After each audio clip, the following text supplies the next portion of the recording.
کہ پاکستان اب ادھر جا رہا ہے کہ پاکستان اب ادھر جا رہا ہے ڈیفالٹ ہونے کی وجہ سے روپے پہ پریشر پڑے گا روپیہ گرے گا روپے پہ پریشر پڑے گا روپیہ گرے گا جب روپیہ گرے گا پھر کیا ہوگا مہنگائی بڑھے گی تو آگے ہی مہنگائی آج زیادہ ہے تو جب روپیہ مزید گرے گا تو اور مہنگائی بڑھ جائے گی اور جب The look you choose defines what's next.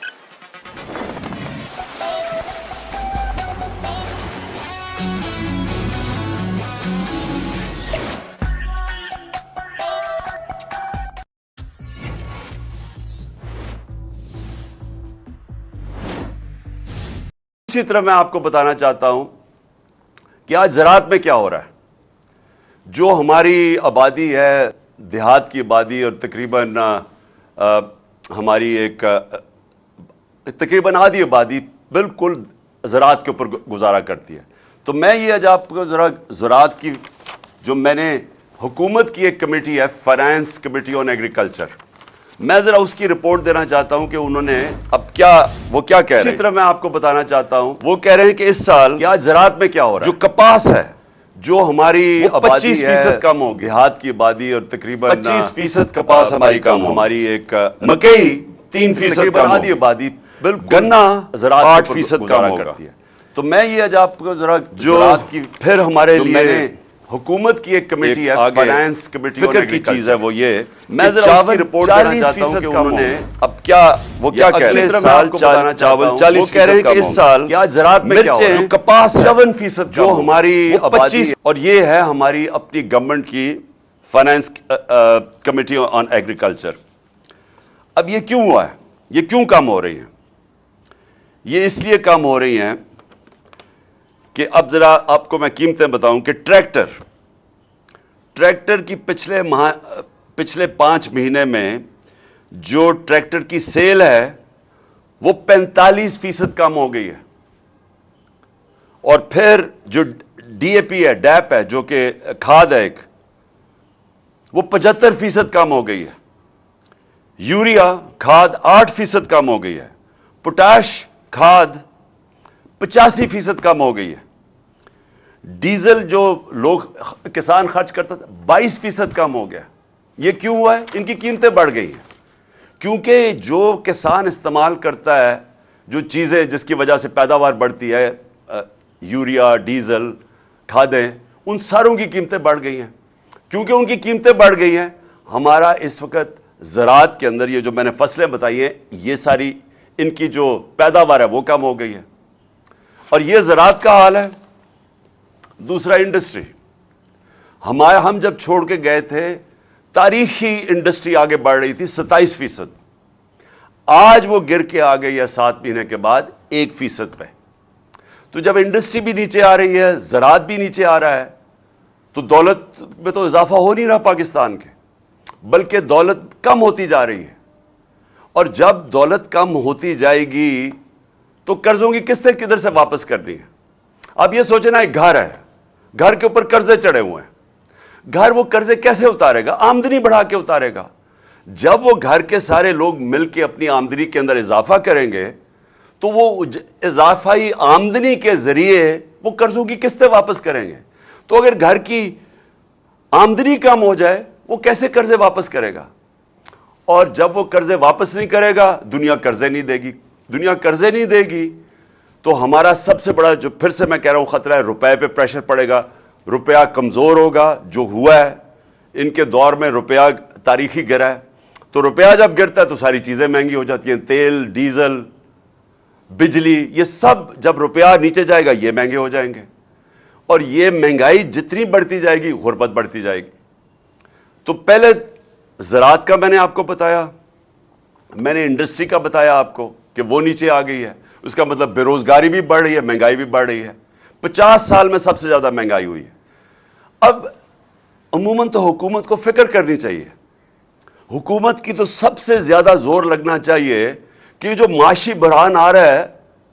یہ جو آگے تباہی آ رہی ہے حکومت کو تو سارا وقت اس کے اوپر زور دینا چاہیے لیکن حکومت کیا کر رہی ہے حکومت سب سے پہلے یہ کوشش کر رہی ہے کہ ان کی جو کرپشن کے کیس ہے وہ ختم کیسے ہوں یہ کبھی کسی ملک کے اندر ایسے نہیں ہوا کہ 1100 ارب روپے کے کرپشن کے کیس ہیں جو نیب میں پڑے ہوئے تھے، 1100 ارب روپے کے، اور انہوں نے اسمبلی میں بیٹھ کے قانون پاس کیا ہے جس سے ان میں ہر کسی کے جو بڑے بڑے ڈاکو ہیں ان کے کرپشن کیس ختم ہو رہے ہیں۔ آپ تو سب سے بڑا ان کا کارنامہ یہ ہے کہ جب سے یہ آئے ہیں انہوں نے قانون بنایا ہے، اپنے آپ کو NRO دے دیا ہے، ان کے کرپشن کے کیسز ختم ہوتے جا رہے ہیں، قوم کو 1100 ارب روپے کا نقصان ہو رہا ہے۔ انہوں نے وہ جی عمران ہر کوئی شوشہ چھوڑتے ہیں،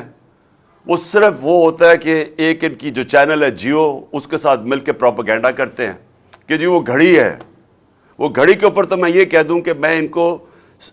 امریکہ میں بھی اب کیس کر رہا ہوں، برطانیہ میں بھی کر رہا ہوں، دبئی میں بھی کر رہا ہوں،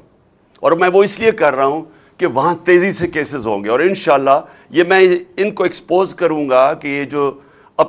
آزادی صحافت کے نام پہ یہ جو میڈیا ہاؤسز بنے ہوئے ہیں ان کی یہ ایجنڈوں پہ کام کرتے ہیں، یہ وہ لوگوں کے ساتھ مل کے بلیک میل کرتے ہیں، اور یہ انشاءاللہ مجھے انہوں نے ایسا موقع دیا ہے کہ میں اب باہر کی عدالتوں کے اندر ان کو ایکسپوز کروں گا جو انہوں نے یہ فراڈ کے ساتھ میرے اوپر یہ جو الزامات لگائے ہیں۔ لیکن کہاں یہ چند کروڑ کی بات جو اٹھا دی اتنی، اور کہاں 1100 ارب روپے کے کیسز معاف ہو رہے ہیں ان کے، اور شہباز شریف کے اور بیٹوں کے اوپر 16 ارب روپے کا وہ کیس ہے جو کہ FIA کے اندر وہ 4 گواہ مر چکے ہیں، ایک انویسٹیگیٹر مر چکا ہے، اس کے اوپر کوئی بات نہیں ہو رہی، اس کے کیس وہ آرام سے اپنے اوپر FIA کا اپنا آدمی بٹھا کے وہ کیس ختم، نیب کا اپنا آدمی بٹھا کے 8 ارب روپے کے نیب کے کیس تھے جو TT کیس تھے، جو جعلی نام پہ انہوں نے پیسہ منگوایا تھا پاکستان، وہ اپنا آدمی بیٹھ کے اب وہ کیس ختم ہوگا، زرداری کے کیس وہ ختم ہوں گے، اومنی گروپ جس نے 9 ارب روپے کی پلی بارگن کی تھی، مطلب یہ کہ انہوں نے اومنی گروپ جو زرداری کے ساتھ ہے انہوں نے کہا کہ ہاں ہم نے کرپشن کیا ہے اور 9 ارب روپے ہم واپس کرتے ہیں، لیکن انہوں نے جو نئے قانون بنائے ہیں اب یہ ہو سکتا ہے کہ وہ 9 ارب روپیہ گورنمنٹ کو واپس کرنا پڑے ان کو، کیونکہ انہوں نے قانون ہی ایسے بنا دیے ساروں کو اپنے آپ کو بچا لیا ہے۔ اور وہ جو ایونس فیلڈ ہے، جو پینما کے پیپرز کے اندر جو انکشاف ہوا تھا کہ لندن کے بڑے بڑے 4 محلات مریم کے نام پہ ہیں، تو وہ بھی اب سارا کیس ختم ہو گیا ہے، اور وہ جو حسن شریف ہے جو 10 ارب روپے کی پراپرٹی لندن میں 1 ہائیڈ پارک میں ہے، اس کے اوپر بھی اب کوئی نہیں پوچھے گا، اور یہ ان کا اصل میں آنے کا مقصد تھا اپنے کیس ختم کرنے کے لیے۔ اور دوسری چیز کہ یہ پھر بلون چھوڑتے ہیں کہ جی دیکھیں اس کے توشہ خانہ ہو گیا اور فورن فنڈنگ ہو گئی اور میڈیا ان کے ساتھ مل کے اس کو اٹھاتا ہے۔ ان کا میڈیا کبھی یہ بات نہیں کرے گا، یہ جو میں کہہ رہا ہوں کہ اس ملک کی تاریخ کا سب سے بڑا ڈاکہ پڑ رہا ہے، 1100 ارب روپے کے اپنے کیس معاف کروا رہے ہیں، اور اسی لیے یہ آئے تھے، ملک کا دیوالیہ نکال دیا ہے۔ 5% تھی پاکستان کی ڈیفالٹ کی رسک، یعنی جب ہم تھے مارچ کے اندر یہ جو نو کانفیڈنس سے پہلے، تو پاکستان اپنے قرضوں پہ کتنا ڈیفالٹ کرتا ہے، وہ 5% تھی، آج 80% ہے ان کے آنے سے 80%۔ اب جب چانس آ گئی تو میں نے آپ کو بتا دیا ہے کہ یہ دنیا کے اندر پیغام چلا گیا ہے کہ پاکستان کا اب دیوالیہ نکلنے لگا ہے۔ میں نے ایک سمیع ابراہیم کے ساتھ پروگرام کیا تھا 6 مہینے پہلے، میں نے پیشن گوئی کی تھی، میں نے سمیع ابراہیم کے پروگرام میں پیشن گوئی کی تھی کہ ان سے معیشت نہیں سنبھالی جائے گی، یہ معیشت نیچے جائے گی، ہم اپنے قرضوں کی قسطیں نہیں ادا کر سکیں گے، کیونکہ یہ پہلے ہی دیوالیہ نکالا ہوا پاکستان 2018 میں پہلے یہ چھوڑ کے گئے تھے۔ جب یہ 99 میں گیا تھا نواز شریف، تب پھر دیوالیہ نکلا ہوا تھا پاکستان کا، تو انہوں نے تو کبھی بھی ٹھیک نہیں کیا، انہوں نے تو تباہ کر کے گئے ہیں، تو اب انہوں نے آگے کیسے ٹھیک کرنا تھا؟ تو میں نے تب یہ کہا تھا کہ ملک ادھر پہنچ جائے گا جدھر ہم ڈیفالٹ کی طرف نکل جائیں گے، اور اس کے بعد میں نے ایک اور چیز کہی تھی کہ جو نیشنل سیکیورٹی ہے، ملک کی سلامتی ہے، وہ داؤ پہ لگے گی۔ کیونکہ جو لوگ ہمیں نکالیں گے اس سے ڈیفالٹ سے، میں آج آپ کو کہہ رہا ہوں کیونکہ میں 3.5 سال اقتدار میں رہ چکا ہوں، اور میں ان کو ویسے بھی جانتا ہوں، ان لوگوں کو جن کے پاس ہم جائیں گے ہاتھ پھیلا کے کہ جی اب ہمیں ہماری مدد کریں، ہمیں نکالیں اس میں سے، میں آج آپ کو کہہ رہا ہوں انہوں نے ایک چیز ڈیمانڈ کرنی ہے، اور جب وہ ڈیمانڈ کریں گے اس ملک کی نیشنل سیکیورٹی کے اوپر بہت بڑا کمپرومائز ہوگا۔ اس لیے میں نے 6 مہینے پہلے کہا تھا، اور جب میں نے یہ کہا انہوں نے کہا عمران خان کے اوپر غداری کے کیس بننا چاہیے، اور آج وہ ہم ادھر آ کے کھڑے ہو گئے۔ مجھے ایک اور خوف ہے، مجھے خوف یہ ہے کہ انہوں نے ملک سے بھاگ جانا ہے، کیسز اپنے معاف کروا کے معیشت سے سنبھالی نہیں جانی، انہوں نے ملک سے باہر بھاگ جانا ہے، اور اس لیے جو سارے کام کر رہے ہیں اپنے کیسز ختم کروانے کے لیے جو کر رہے ہیں، اپوزیشن کو دیوار سے لگا کے ہمارے اوپر کیسز، یہ جو قاتلانہ حملہ میرے اوپر کیا ہے ان کی ذمہ داری ہے، ان کی ساری کوشش یہ ہے کہ کسی نہ کسی طرح ہمیں اپوزیشن کو کسی طرح ختم کیا جائے، اپنے کیسز ختم کیے جائیں، اور یہ جو اب قانون بدل رہے ہیں، آرمی ایکٹ بدل رہے ہیں، صرف ان کا ایک مقصد ہے کہ کسی طرح ہم آرمی چیف بھی وہ لے آئیں جو ہمارے ایجنڈا پہ کھڑا ہو جائے، جو ہمیں تحفظ دے، جو ہمیں بچائے۔ تو ساری کوشش یہ ملک کے لیے نہیں ہے، یہ سارا مقصد یہ ہے کہ ہم کسی طرح جو ہم نے 30 سالوں میں جو چوری کی، اور خاص طور پہ پچھلے 10 سال میں، ہم کسی طرح اس کو بچا لیں۔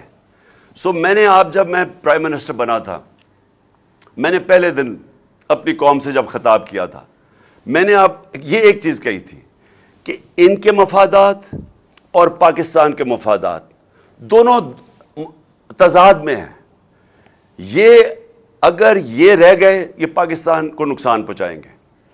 اور اگر پاکستان نے آگے بڑھنا ہے تو ان لوگوں کو قانون کے نیچے لانا پڑے گا، ان کو NRO نہیں دینا پڑے گا۔ 3.5 سال میں کہتا رہا کہ میں NRO نہیں دوں گا کیونکہ ملک سے غداری ہوگی۔ آج یہ ملک سے غداری آپ کے سامنے ہو رہی ہے، قوم کے سامنے۔ کوئی ان کو فکر نہیں ہے کہ ملک کسان تباہ ہو گیا،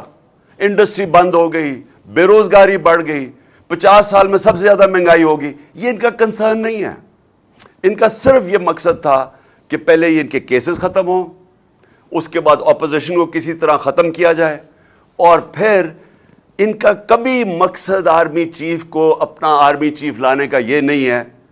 کہ وہ آرمی کے ادارے کو مضبوط کرے گا، وہ پروفیشنل ہوگا۔ میں آرمی کے ان کے اوپر جو بھی کنٹینڈرز ہیں ان کے اوپر بات نہیں کر رہا، میں ان کی نیت کے اوپر بات کر رہا ہوں۔ میں ان کو 40 سال سے جانتا ہوں، انہوں نے آج تک ملک کے لیے کوئی فیصلہ نہیں کیا۔ ان کے سارے فیصلے ہوتے ہیں اپنی ذات کے لیے، اپنی فیکٹریوں کے لیے، اپنی چوری کے لیے، اپنے جو محلات باہر بچانے کے لیے۔ تو مجھے جو خطرہ ہے وہ یہ کہ یہ سارا کر کے جس طرف ملک جا رہا ہے یہ ملک سے بھاگیں گے، پھر سے ملک چھوڑ کے بھاگیں گے، اور ایک ہی طریقہ ہے ملک کو اب مزید تباہی سے بچانے کا، اور وہ ہے صاف اور شفاف الیکشن۔ اس کے علاوہ کوئی دوسرا طریقہ نہیں ہے۔ اور یہ جو ہماری مارچ ہے یہ صرف یہ ہے، قوم بتانا چاہتی ہے، قوم ایک پیغام دینا چاہتی ہے۔ یہ جو مارچ کے ذریعے قوم یہ بتانا چاہتی ہے کہ یہ جو لوگ 30 سال سے ہمارے اوپر مسلط ہوئے اور لوٹا انہوں نے، قوم اب ان کو نہیں ایکسپٹ کرتی، قوم ان کے ساتھ متحد ہے۔ الیکشنز میں بار بار قوم نے بتایا کہ ہم ان کے ساتھ نہیں کھڑے۔ 37 الیکشنز بائی الیکشنز میں سے 29 جیتی ہے تحریک انصاف، جب ان کے ساتھ پورے اسٹیٹ مشینری بھی کھڑی تھی، ساری جماعتوں نے مل کے ایک ٹکٹ پہ الیکشن لڑا، جو اسٹیبلشمنٹ تھی وہ بھی ان کے ساتھ کھڑی تھی، اس کے باوجود یہ ہارے ہیں، کیونکہ قوم نے پیغام دیا کہ آپ جو مرضی کر لیں، ہم آپ کو کبھی تسلیم نہیں کریں گے۔ اور یہ جو انہوں نے آخر میں یہ جو کوشش کی جو مجھے قتل کرنے کی، اس کے پیچھے کیا ہے؟ یہ سمجھ بیٹھے ہیں کہ اب ان کو جو مرضی کر لو، آپ کیسز، ڈسکوالیفیکیشن، دہشت گردی کا کیس، یہ جو مرضی کر لیں، ان کو پتہ ہے کہ یہ اب تحریک انصاف کو نہیں روک سکتے۔ لہذا کوشش یہ ہے کہ کسی طرح عمران خان کو راستے سے ہٹایا جائے. اور یہ جو واردات کی گئی تھی یہ ان 3 لوگوں نے کی تھی. یہ 3 لوگ اس کے اندر شامل تھے اور میں نے تینوں کے نام دے چکا ہوں, جس میں شہباز شریف, یہ جو ہے رانا ثناء اللہ, دونوں ماڈل ٹاؤن کے اندر دونوں نے دن دہاڑے لوگوں کو قتل کروایا تھا. ابھی تک کیس پڑا ہوا ہے. اور اگر کاش کہ اس کیس کا اگر فیصلہ ہو جاتا تو یہ ان کی جرت نہ ہوتی آگے یہ کرنے کی. اور مجھے یہ بھی شک ہے کہ وہ جو 4 گواہ رمضان شوگر مل میں, یہ جو ایف آئی اے کے کیس میں 16 ارب کے کیس میں جو وہ گئے اور جو ڈاکٹر رضوان گیا, اس کے اوپر بھی تفتیش ہونی چاہیے کہ کیسے ان کی آتے ساتھ ہی یہ سارے ان کا کیس ہی ختم ہو گیا, کیونکہ سارے گواہی ختم ہو گئے اور وہ انویسٹیگیٹر بھی مر گیا. تو ان کی ہسٹری ہے. انہوں نے یہ جو میرے اوپر واردات کی یہ ہسٹری ہے. اور یہ جو فیصل تھا یہ بالکل ان کے ساتھ ملا ہوا تھا. اور میں انشاءاللہ یہ چیف جسٹس سے ڈیمانڈ کرتا ہوں کہ جب بھی آپ انویسٹیگیٹ کریں گے, کیونکہ انویسٹیگیشن تو اب صرف چیف جسٹس کے نیچے ہو سکتی ہے, یہ ثابت ہوگا کہ یہ تینوں نے مل کے یہ پلان کیا تھا میرے اوپر. اور صرف اس لیے کہ کسی طرح یہ عمران خان راستے میں کھڑا ہے, این آر او یہ نہیں دیتا, یہ ہماری کرپشن کے اوپر پیچھے نہیں ہٹے گا, تو اس لیے اس کو راستے سے ہٹایا جائے. تو قوم کو آج میں یہ کہنا چاہتا ہوں کہ یہ ہے فیصلہ کل مرحلہ اس قوم کا. یہ جو ہماری مارچ ہے, یہ جو وقت ہے پاکستان میں, انگریزی میں اس کو ڈیفائننگ مومنٹ کہتے ہیں. ہماری تاریخ کے اندر یہ وہ وقت آ گیا کہ ہم اپنے ملک کا راستہ بدل سکتے ہیں. اگر قوم جب کھڑی ہو جاتی ہے, جب قوم فیصلہ کر لیتی ہے کہ ہم نا انصافی نہیں برداشت کریں گے, ہم ظلم نہیں برداشت کریں گے, وہ قوم اپنے آپ کو آزاد کر دیتی ہے. اور اللہ نے اس کو جہاد کہا ہوا ہے کہ ظلم اور نا انصافی کے اوپر اس کا حکم ہے ہمیں کہ آپ کھڑے ہوں اس کے خلاف. اس ظالم اور ظلم خوف کے بت کے سامنے نہ جھکو, کھڑا ہو اس کے سامنے, اور تب اللہ قوموں کو آزاد کرتا ہے. کبھی بھی وہ قوم جو نا انصافی کو برداشت کر لیتی ہے اور اس طرح کے چوروں کو اپنے اوپر برداشت کر سکتی ہے, کبھی اس قوم کو کوئی مستقبل نہیں ہوتا. وہ مقروض ہی رہتی ہے, وہ ہمیشہ غریب ہی رہتی ہے. وہ قوم, اس کا کبھی پرواز اوپر نہیں جاتی. اور ہمارا ملک تو بڑا ایک عظیم خواب کا نام تھا. ہمارا وہ خواب تھا جو ہم نے ایک مثالی اسلامی فلاحی ریاست بنانی تھی مدینہ کے طرز کے اوپر, اور ہم نے وہ اصولوں پہ کھڑا کرنا تھا جس کا سب سے بڑا اصول عدل اور انصاف تھا. اور ہم اسی اصول سے بہت دور چلے گئے ہیں, اور اسی وجہ سے آج ہمارا ملک ترقی نہیں کر سکا. تو اس لیے یہ جو مارچ ہے حقیقی آزادی کی مارچ, یہ دراصل ہم اپنے آپ کو انصاف کے ذریعے آزاد کرنا چاہتے ہیں. یہ جو طاقتور ہے, جو قانون کے اوپر چلا جاتا ہے, وہ سمجھتا ہے کہ اس کے نیچے قانون ہی نہیں ہے. میں پاکستان کا ex prime minister F I R نہیں درج کروا سکا کیونکہ وہ طاقتور ہیں. تو اگر ملک کا ایکس پرائم منسٹر, سب سے بڑی پارٹی کا سربراہ, قاتلانہ حملہ اس کے اوپر ہوتا ہے, اگر وہ ایف آئی آر نہیں درج کروا سکتا, تو اس ساری عوام سے میں پوچھتا ہوں آپ کے ہاتھ میں کیا ہے؟ اس کا مطلب کہ جب عوام طاقتور کے سامنے آئے گی تو وہ تو کبھی جیت سکتی ہی نہیں ہے, کیونکہ انصاف ہی نہیں ہے. تو یہ جو آپ نکل رہے ہیں, پہلے تو میں پھر سے آپ سب کو سلام کرتا ہوں, لیکن دوسری چیز میں یہ کہنا چاہتا ہوں کہ یہ جب جدوجہد کرتے آپ انصاف کے لیے, یہ پھر اس کی پیچھے نہیں ہم مڑ کے دیکھتے, ہم اپنی کشتیاں جلا کے جدوجہد کرتے ہیں. اور میں انشاءاللہ جو پلان کر رہا ہوں, اور میں سیٹرڈے کو اناؤنس کروں گا کہ کس دن میں نے پنڈی پہنچنا ہے, اور انشاءاللہ یہ میرا ایمان ہے, کیونکہ میری قوم جاگی ہوئی ہے آج, یہ میرا ایمان ہے کہ پاکستان کی تاریخ میں سب سے بڑا عوام کا سمندر انشاءاللہ پنڈی پہنچے گا. اور انشاءاللہ وہ عوام جب نکلاتی ہے, جب عوام میں شعور آ جاتا ہے, تو پھر اس عوام کو کوئی کسی قسم کا ظالم اس کے بعد اس کے اوپر ظلم نہیں کر سکتا, جب وہ عوام اپنے حقوق کے اوپر کھڑی ہو جاتی ہے. تو میں اب سب سے انشاءاللہ آج امید لگاتا ہوں کہ آپ سب نے انشاءاللہ پنڈی پہنچنا ہے، جب میں آپ کو دن دوں گا جس دن میں وہاں پہنچوں گا۔ پاکستان پائندہ باد۔